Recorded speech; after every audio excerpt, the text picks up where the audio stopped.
So so we start the show with multiple dimensions. Yeah, there's a segment we used to do called Lou Gets Deep. Um, so there's just something I've been thinking about because I'm writing a movie about a similar subject.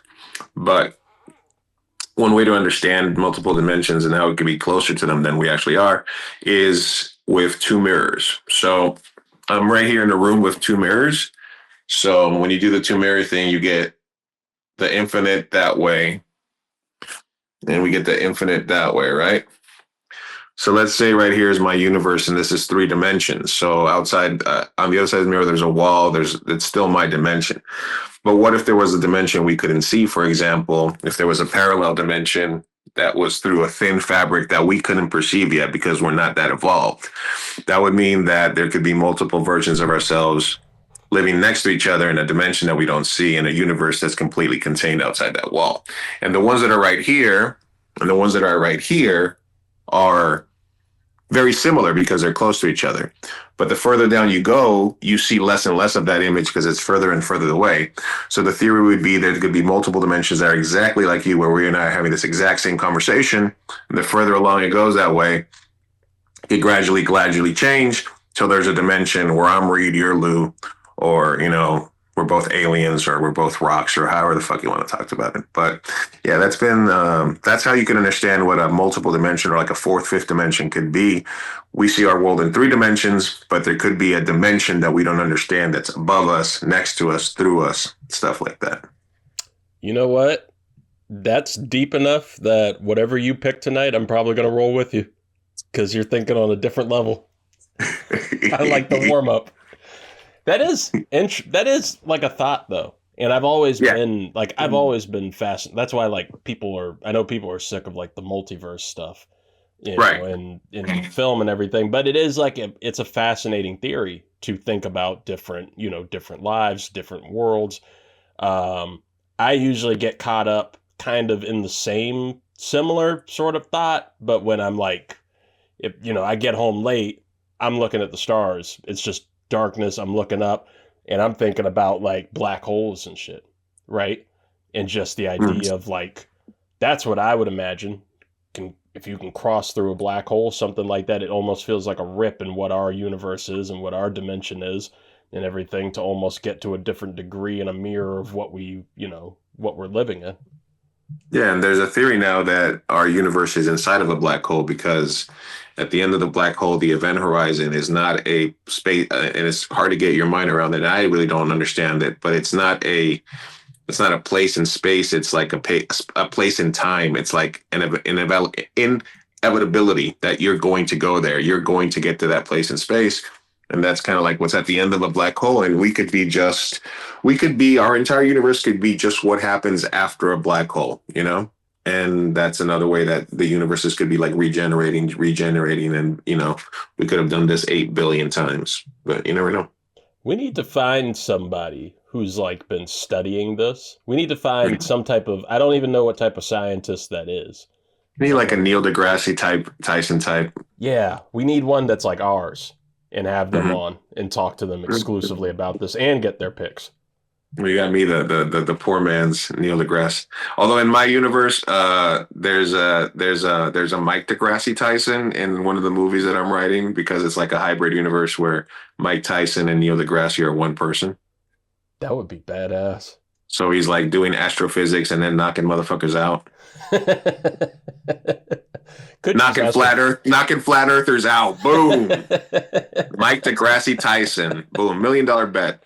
I think Mike deGrasse Tyson should be the title of the episode now.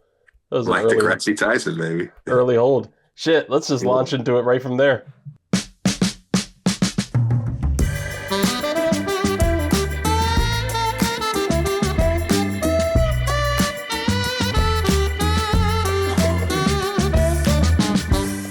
Ladies and gentlemen, welcome to the 323. I am your host, Reed Murphy. Good to see you all. Good to have you here. Thank you for joining us, whether it's on Apple, Spotify, YouTube, the 323 Network on YouTube. If you're watching clips on TikTok, at 323Reed, at 323REID, whatever it is that you do to support us, thank you for always doing that. Reddit, thank you. Also, fantasy football Reddit is a fan of it's a fan of the fantasy burritos. Nice. They've been big there, and that is the big chief burrito himself, Luis Martinez. How you doing, deep thinker? I'm 1-10 in your league and 1-9 in your league, and I've lost by like a half a point, 1 point, 30 points. It's been, but I'm in first or second in all my other money leagues. So it just the advice that I give you guys is immediately used against me. So I kind of knew that going in. That's how I know people pay attention. That's how I know the others are, paying, or maybe it's the only thing they pay attention to Yeah. on the show. But I have decided to do a fire sale this week, so I am going to accept the trade from every team. I want an entirely new team because there's no point. So I want to do 1-for-1s with everybody in the league. Everybody can get a little piece. I'm here for the gangbang of Lou is what you need to say when you send me a trade request, and then we're good. Well, I'm glad you brought up fire sale, and I'm glad that you're here this week. Zuhair Ali may or may not be on later. He's got to eat and poop and do all those things. Yeah. But Lou, you're here, and talking fire sale, and the New York Jets were the big talk of the NFL trade deadline this past Tuesday. So we're at pretty much midseason, a little bit past midseason in the league now. I wanted to get your thoughts on where things stand for you in the league mid-season wise, like what you're who you're thinking is like actually legit, because that's an issue I've been having, is trying to figure out who's actually good. We do these top 5 teams in the league every week, and it's like the rankings feel like they shift every week. I can't tell who's actually legit anymore. And your thoughts on the Jets now that we're, officially at this point where we're doing fire sales on some of the bigger names that I didn't think were going to move off of that team in Quinnen Williams and Sauce Gardner. Yeah, I get the message in the group chat like, "Oh shit, we're gonna check on Lou after this trade," and I was like, "Oh my god." And so I'm fucking fumbling to get over to fucking Twitter, and then I see Sauce Gardner to the fucking Colts. And I'm like, all right, what the fuck did we get? We're like 2 number ones. All right. And honestly, I wasn't the biggest Sauce fan just because I think he's kind of like low-key MAGA, and with the Woody Johnson Jets are kind of low-key MAGA across the board over there. I'm not going to say he's overrated because he's an all-world cover corner, but he only covers one side of the field. He's no Darrelle Revis is what I said to you guys. Darrelle Revis was fucking top of the food chain. You see Darrelle Revis is like 1 year where he like all these fucking like Megatron, Chad Johnson, all these receivers went up against him and they didn't do shit against him. And he covered you in the slot, left, right, wherever. He would cover a receiver and shut him down for the entire game. Whereas Sauce was a good cover corner, but he was very aggressive. You always thought he was going to get a pass interference the way he covered guys. And he was kind of a thin guy, so he didn't really like throw his body into a lot of tackles. So I'm okay letting him go. Quentin also seemed like he wanted out, and to get a first and a second from Dallas, because who was drunk and was just like, hey, you're going to take Micah Parsons and we're going to trade him here. Then we're going to trade for, like, we could have just kept Micah Parsons. But no, if they want to give us a 1 and a 2 for a player that didn't want to be here, then and another defensive player. So I think the issue that as a Jets fan, a lot of people are having is that Aaron Glenn is such a shitty coach.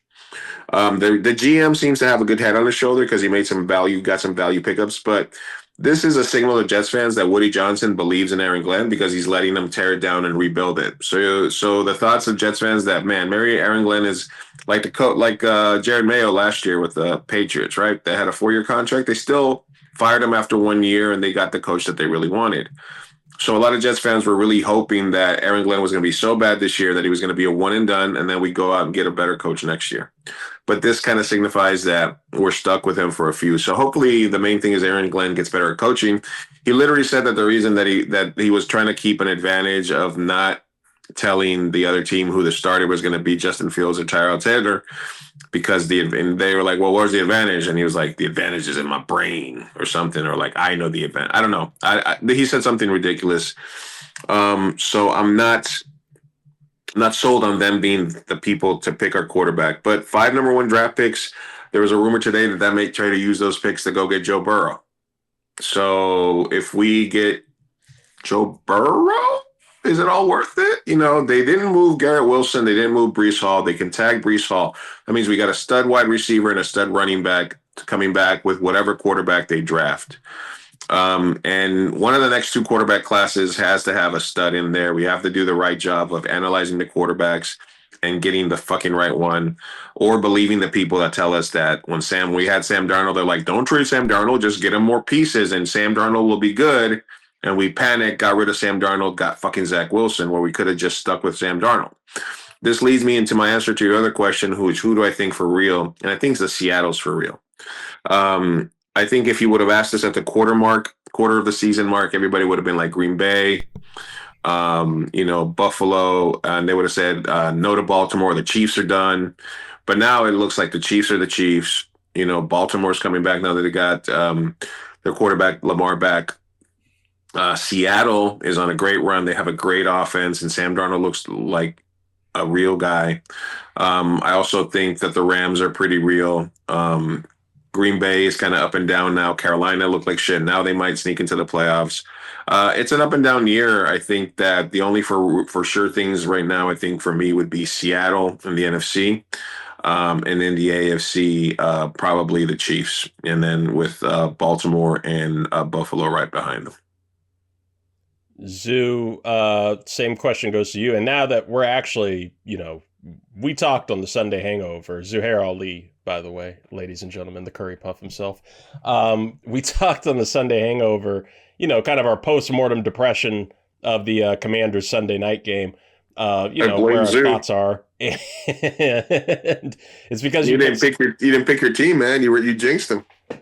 And Scott kept picking us to win the division last year, and that kept going wrong every single week. So something had to move because Scott picked the Colts to win the Super Bowl like 2 years ago.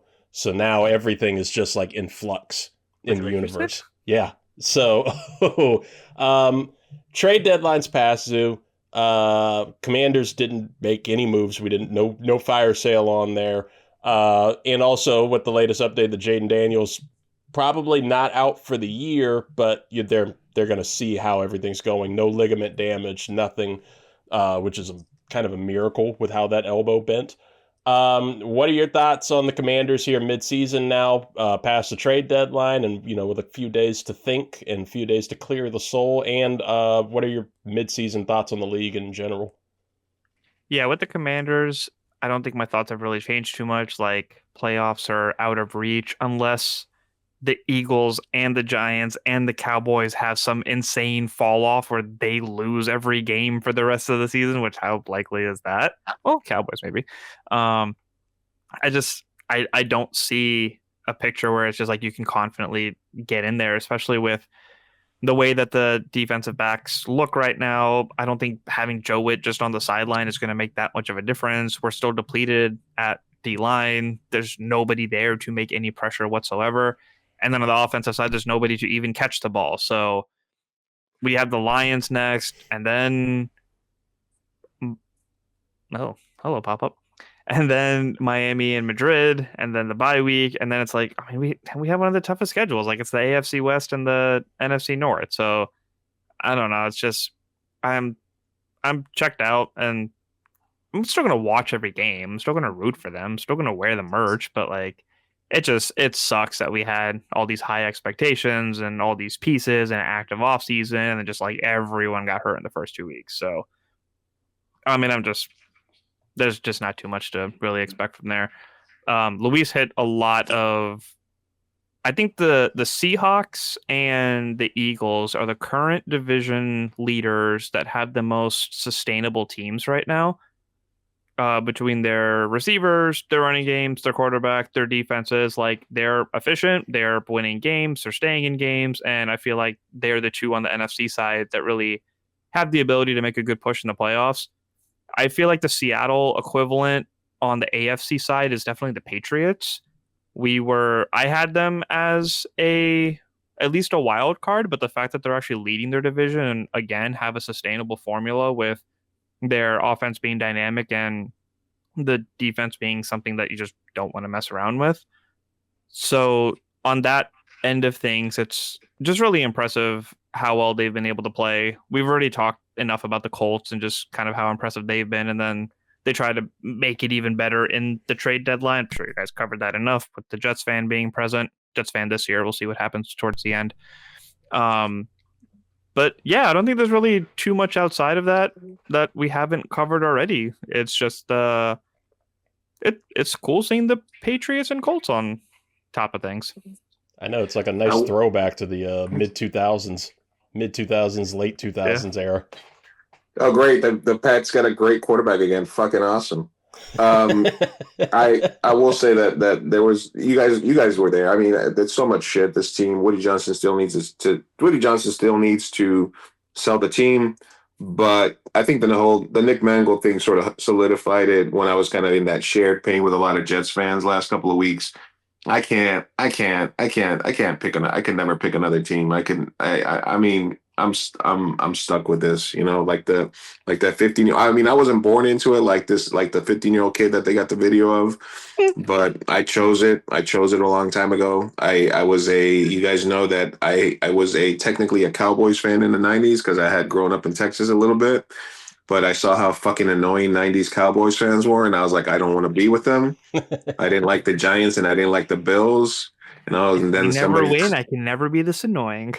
Somebody told me, hey, man, there's another team in New York, and they're like the underdogs, and they're like the one team in New York that doesn't wear like blue and orange, and they wear green, and they're the fucking Jets, and I was stuck there. So I'm in it for life, man.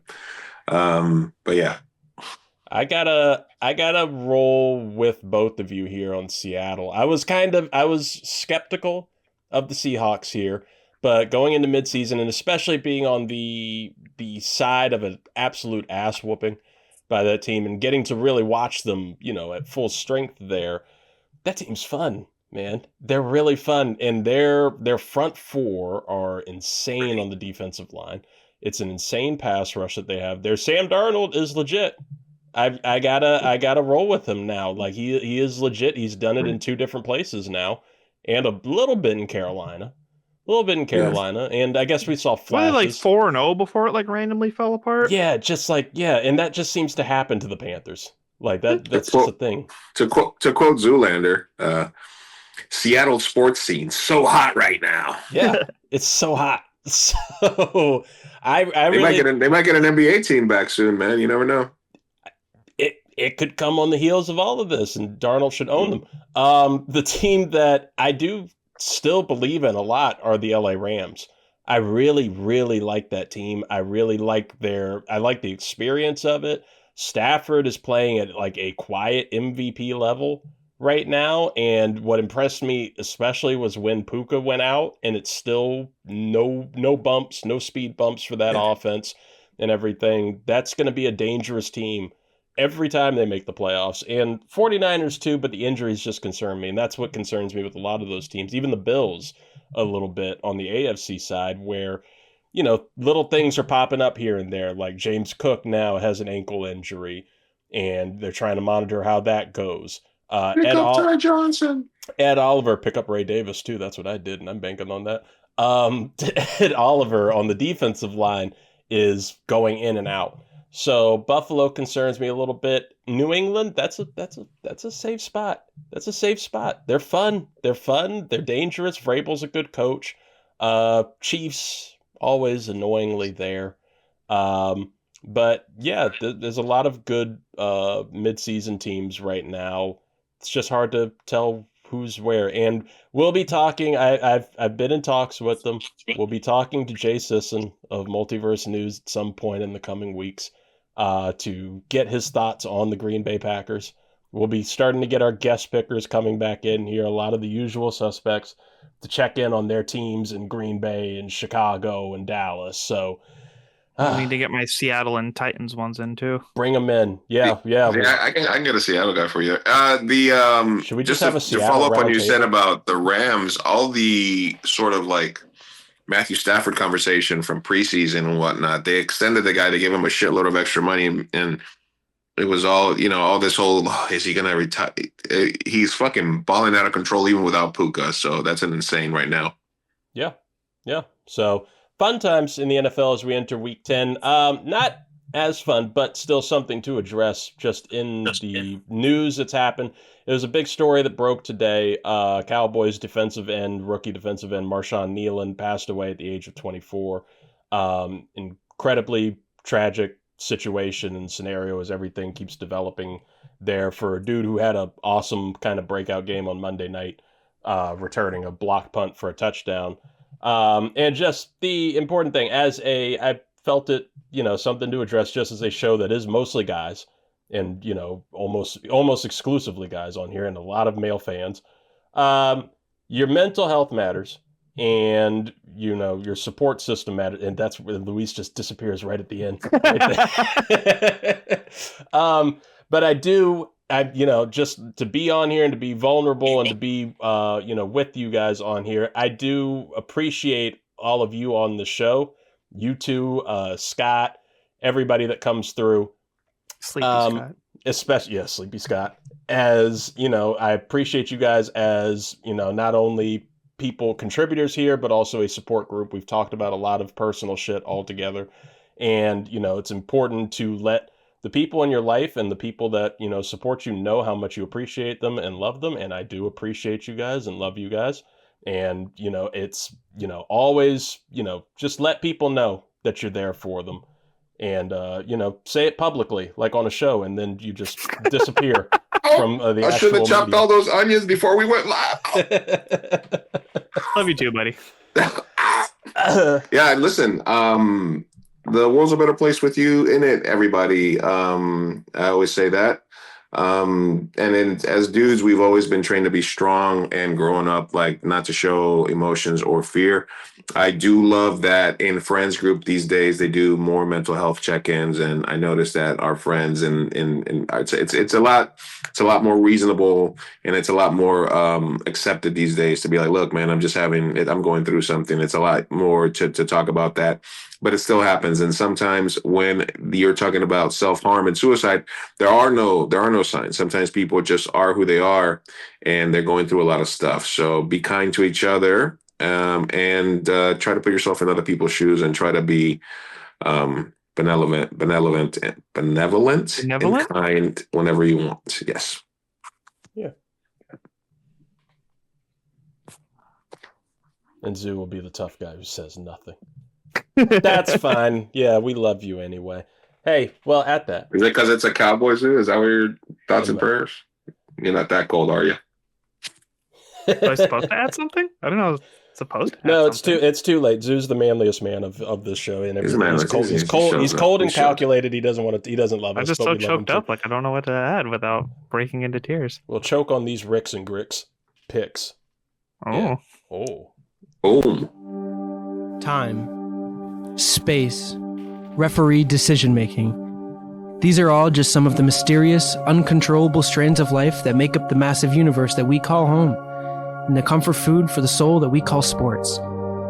As most people journey through it with no idea where to go or what to do, a select few will help you navigate the terror, frustration, and endless possibilities of making a 50-50 choice. This is Ricks versus Gricks. That's right. This is Ricks versus Gricks. Reed's picks versus Griffin's picks. Thank God for that theme music. I was legitimately choked up, and then I had to cough, and I couldn't stop coughing. Now my throat hurts. Ugh. What a time to be alive. Choking on these. Choking on these picks. Dicks. Last week, week 9, much better week for this show, doing our picks. 500 and above from there. Zoo, the Grick himself, went 3-3. I went 3-3 as well. Scott and Luis both went 4-Zoo. The updated standings now are Zoo at 27-21, Scott at 27-21, Luis is at 26-22, and I rearing up Tebow season right where I want you at 21-27. I'm coming back. We're getting in there.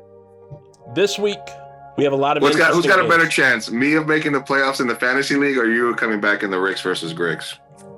I think you were officially eliminated in the fantasy league. So It's got to be me. I'll take that bet. All right. Damn it. We got some fun ones this week along with the Boutte betting slip in a little bit. But first game up, folks, we have London. We are going across the pond again. Or is it London or Germany? I think it's Germany this time. Where we have the Atlanta Falcons, who are 3-5, at the Indianapolis Colts, who are 7-2. Colts are a 6.5-point favorite coming off their loss to the Steelers last week. Zoo, who are you taking? Falcons are inconsistent AF. They are not going to be putting up that much of a fight against the Colts at home. So we're going with Indianapolis. Luis? The Colts just took our best player, and I'm going to take the not Indianapolis Colts because they're a turf team on the road. I'm assuming a grass field in Europe, and I think the Falcons will run all over them. Oh, that's the Germany game? Yeah. So weird I international guess they're both stuff. turf teams, but I think of the Colts as more turfy. I like the pettiness of that pick too.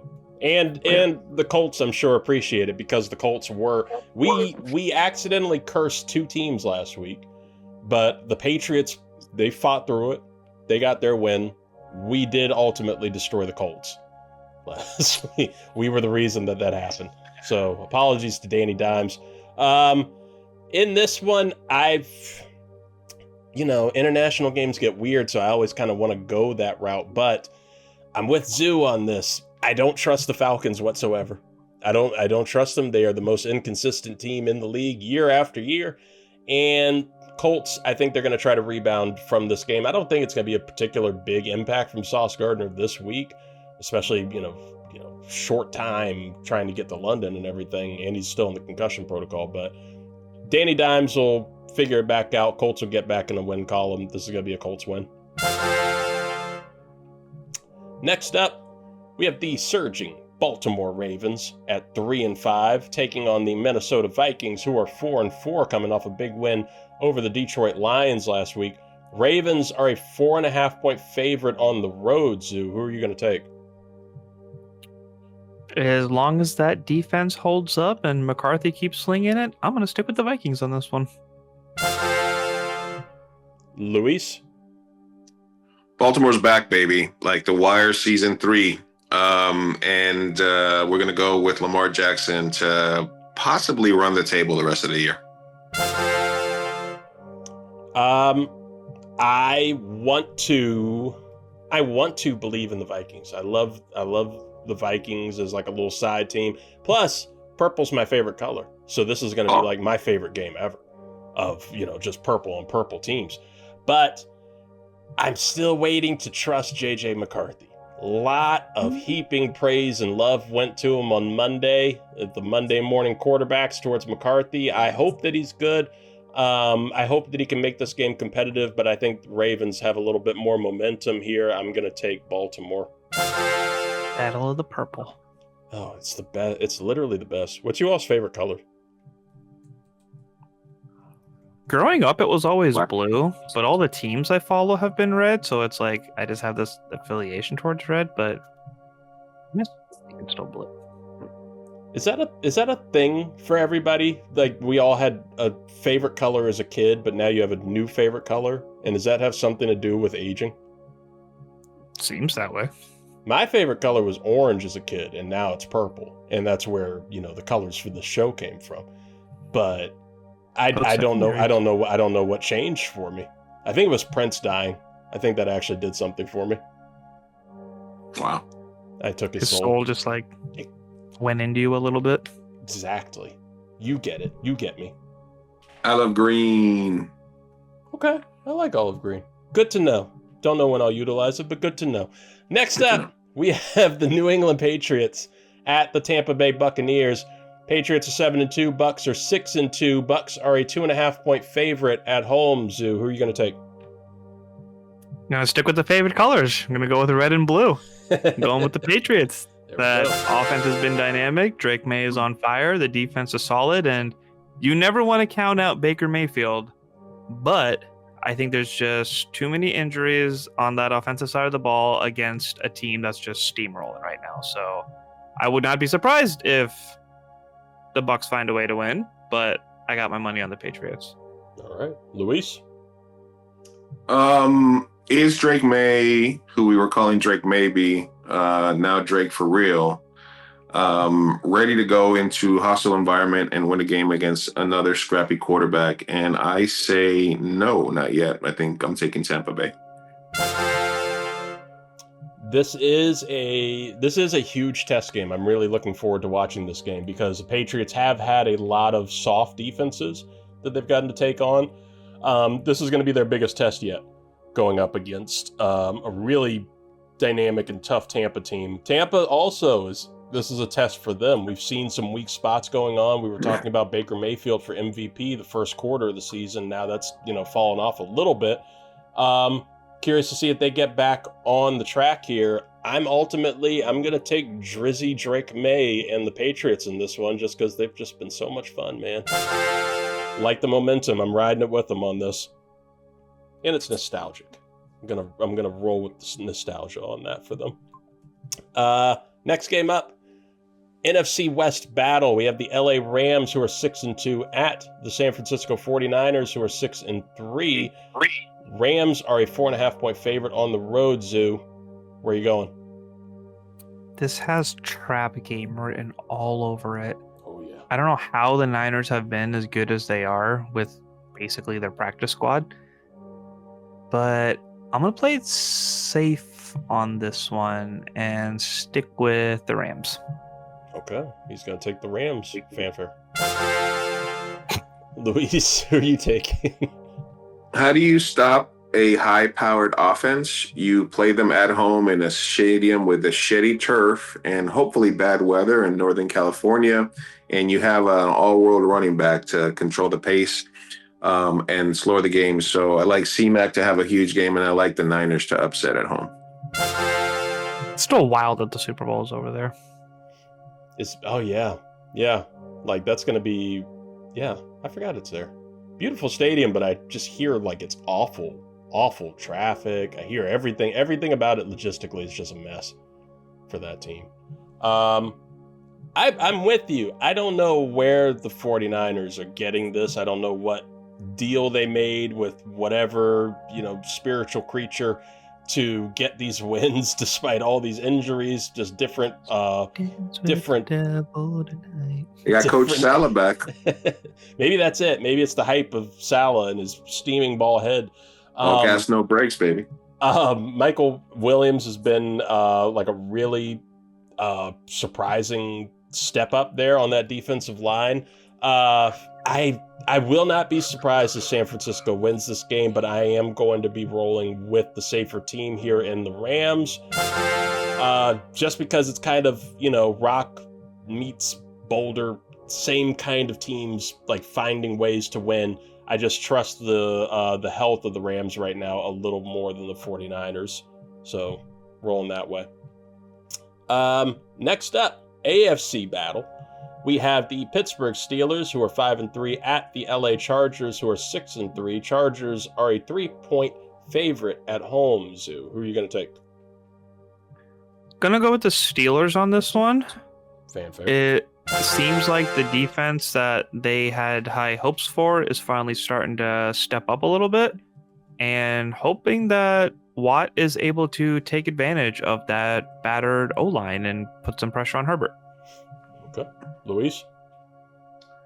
Let's just say fuck A-Rod, and let's go with go Chargers, go. He's taking the Bolts. Go back to playing in San Diego.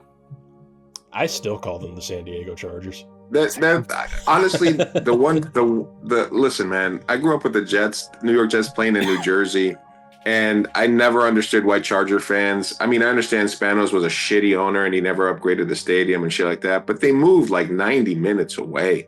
They didn't move to fucking Vegas like the Raiders. Raiders fans, not one Raider fan left the Raiders when they moved to Vegas. They're still the fucking Chargers. They still got the same history. You can literally You can literally get there in an hour and a half with no traffic, and you can go watch them. They're doing their training camp here, and somehow half of San Diego all of a sudden decided we're not Charger fans anymore. That's I didn't like that. You could have continued to roll with your team, San Diego. You didn't have to fucking bail. They're in LA now. You could have just fucking drove. Yeah, that's kind of petty.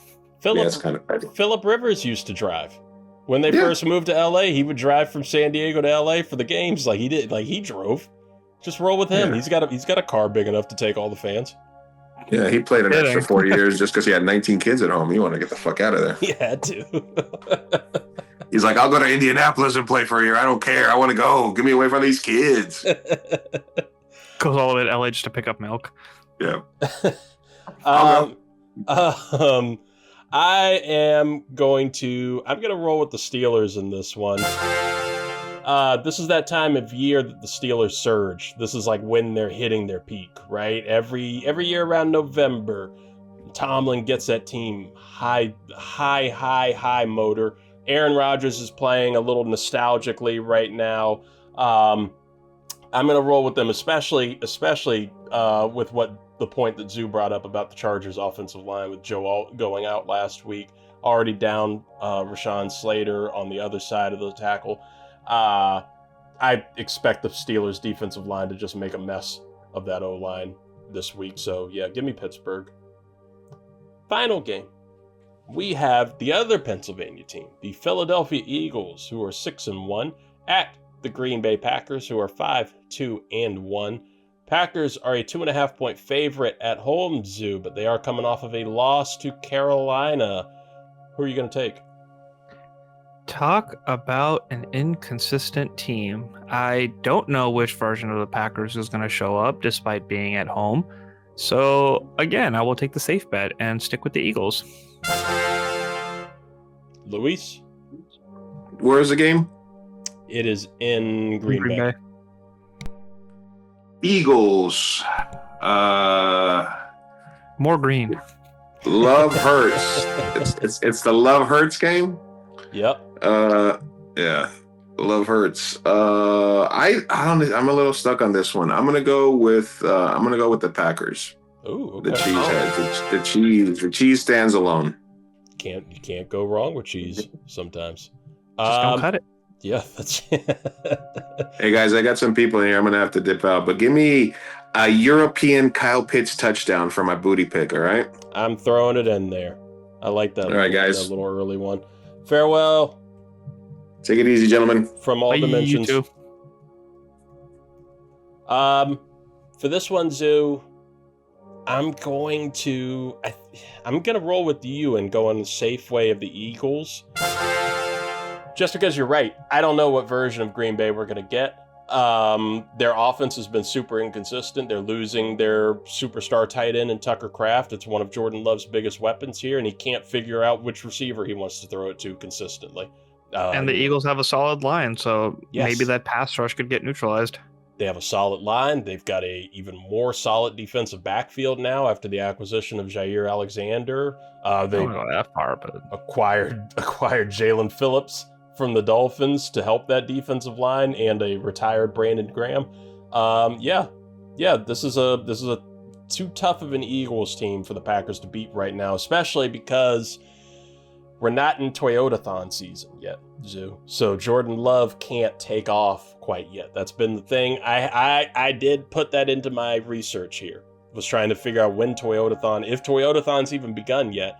Does not begin till mid-November every year. So we're getting close to the Packers hitting a dominant stride, but not quite yet. Not yet. All right. That is that's our picks, our Ricks versus Gricks picks for the week. It is time for the Boutte betting slip, Zoo, the Keishan Boutte Memorial betting slip, brought to you by Kash Patel for stealing our music away from us. So, yes, it's the pick. Every week we make our picks, our one guaranteed lock for your parlay to make you some money, folks. So let's hit them with that finger wagging old school music.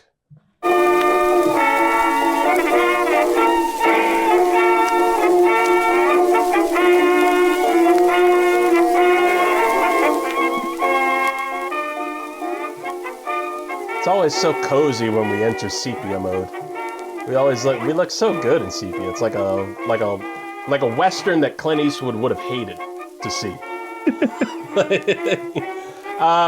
You heard Luis Martinez already. He is taking a Kyle Pitts anytime touchdown over there in London. Zoo, where are you going to go with your pick this week? We talked a lot about the pass rush on the Green Bay side and how formidable that Eagles O-line is going to be, so I'm going to say over 2.5 tush pushes. Woo! I like it. And if you go over to me here in the Buffalo-Miami game, Dolphins have been giving up an insane amount of rushing yards per year. It's almost like the days of good old Dick Bailey. Yes, Dick No Shoes Bailey. He was one of those great rushing backs. You look him up. Bet you can't find him. Doesn't matter to me. I'm going to take Josh Allen over 26.5 rushing yards against the Miami Dolphins.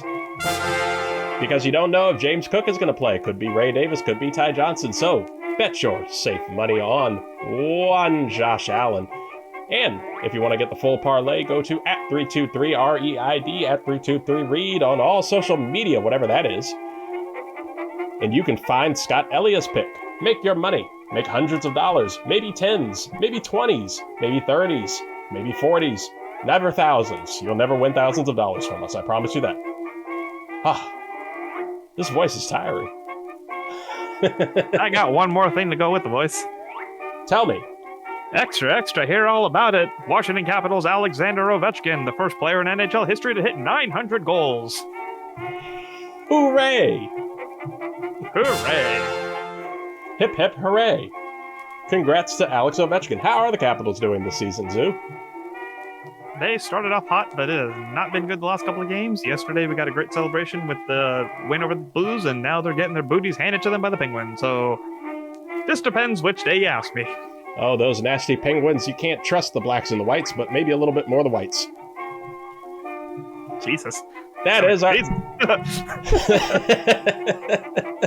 That's our show today, folks. Hope you enjoy your Week 10 in the NFL. Zuhair Ali, you can find him at Upright Exposures. Give him some support. Give him some love. Anything you're looking forward to this weekend, Zoo? Other teams' football? Hey, I can go with that. Yeah. Little less stress for us. Sure. Little less tension. Again, subscribe to the 323 Network YouTube page. Follow the show wherever you get podcasts, Spotify, Apple, Google Podcasts, whatever it is that you need to do. Follow us there. And follow me at 323READ, at 323REID on all social media. Folks, thank you for being with us as you always are. Thank you for supporting us. We love you. We love you. In the meantime, we will talk to you later. Talk to you after the weekend. Sunday hangover, either Monday, Tuesday, maybe Wednesday. Never Thursday. Can promise Sunday. It will never be Thursday. That's right.